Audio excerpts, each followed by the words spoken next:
La Russie a-t-elle vraiment changé?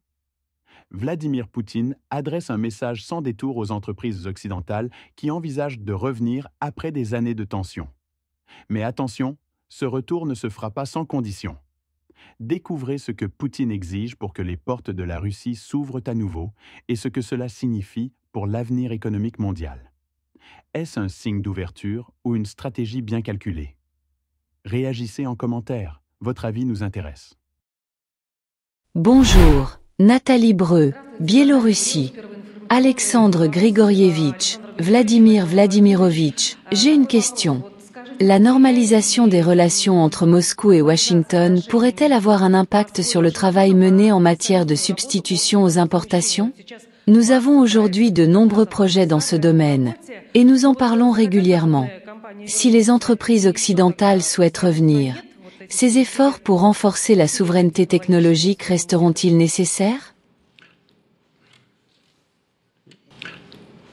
En ce qui concerne la substitution aux importations et toutes les questions liées aux restrictions illégales, que l'on appelle sanctions, notre pays a, avant tout, reçu un bon vaccin contre la dépendance et en faveur de la souveraineté.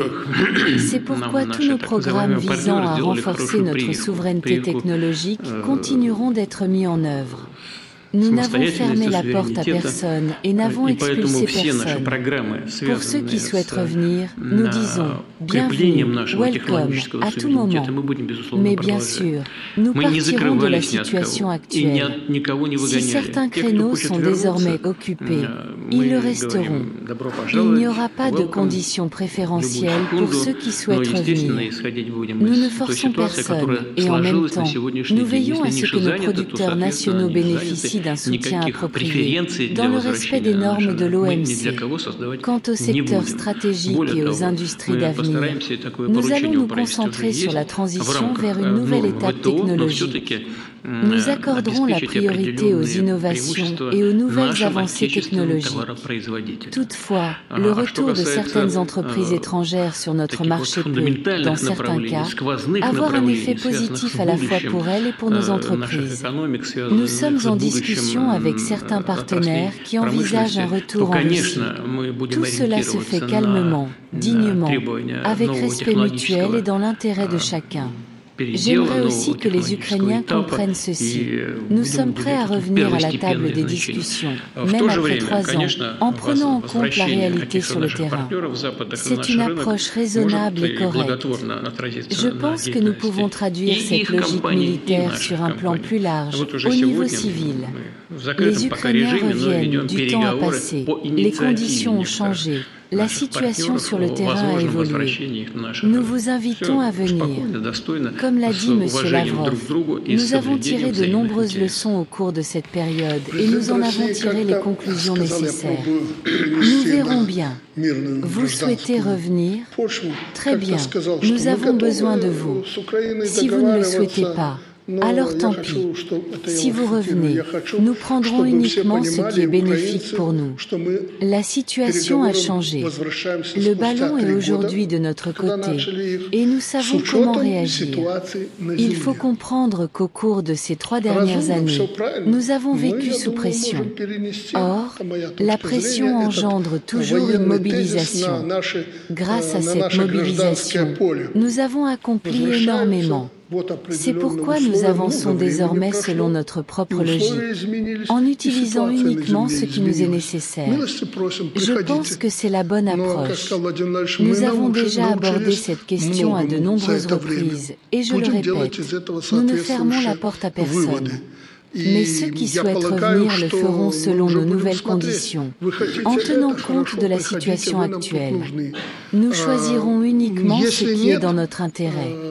Dans sa réponse, Vladimir Poutine adresse un message clair et ferme aux entreprises occidentales qui pourraient envisager de revenir en Russie après une période de sanctions et de tensions diplomatiques.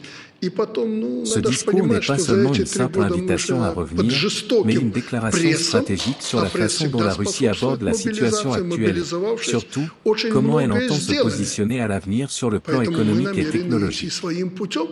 D'abord, Poutine commence par un point fondamental, la Russie n'a jamais fermé ses portes aux entreprises étrangères, mais les sanctions imposées par l'Occident ont forcé le pays à se renforcer de manière autonome.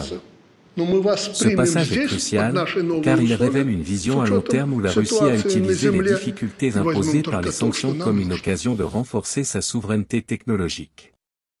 Il parle de « vaccination contre la dépendance », une métaphore forte pour signifier que la Russie, tout en étant sous pression, a pris les mesures nécessaires pour ne plus dépendre des technologies et des importations étrangères. Cela montre une prise de conscience de l'importance de l'indépendance économique et technologique.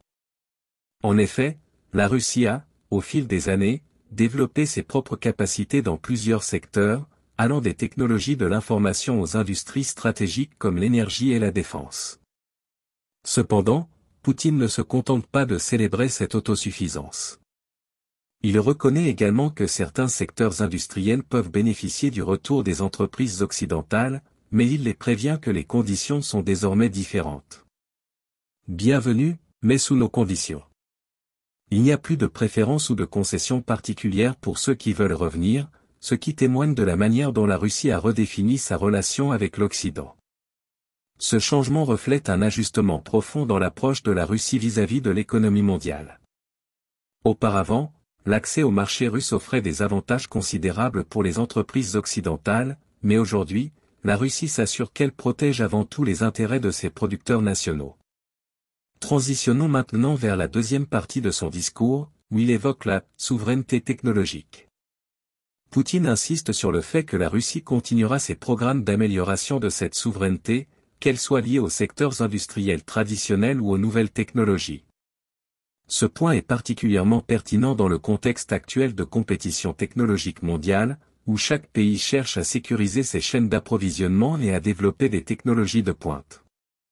Pour Poutine, cela va au-delà de la simple substitution aux importations, il s'agit d'un projet national de transformation économique et technologique. Et cette transformation, selon lui, est essentielle pour l'avenir de la Russie. Mais ce discours ne s'arrête pas à un simple souhait de protéger les intérêts russes. Il s'agit aussi d'une stratégie pragmatique. La Russie sait qu'une économie moderne et compétitive ne peut pas prospérer en autarcie complète. C'est pourquoi Poutine évoque un retour potentiel des entreprises étrangères, mais à une condition, qu'elles s'intègrent dans le cadre de développement technologique de la Russie. C'est un message clair, nous ne fermerons pas les portes, mais vous devrez respecter nos nouvelles règles du jeu.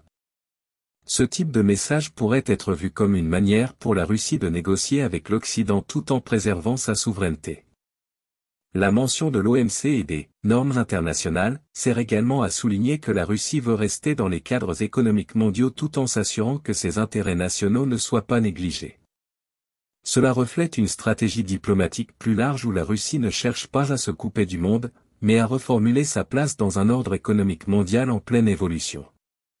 D'un côté, la Russie montre sa volonté de revenir aux négociations avec les entreprises occidentales, mais de l'autre, elle annonce qu'elle sera plus exigeante sur la manière dont elle intégrera ces entreprises dans son économie.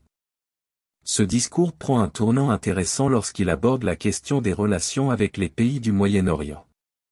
Poutine souligne que le retour des partenaires sur le marché russe pourrait aussi avoir un impact bénéfique pour leurs entreprises et celles de la Russie. Cela montre bien que la Russie s'efforce de diversifier ses relations commerciales et de ne pas dépendre uniquement des échanges avec l'Occident.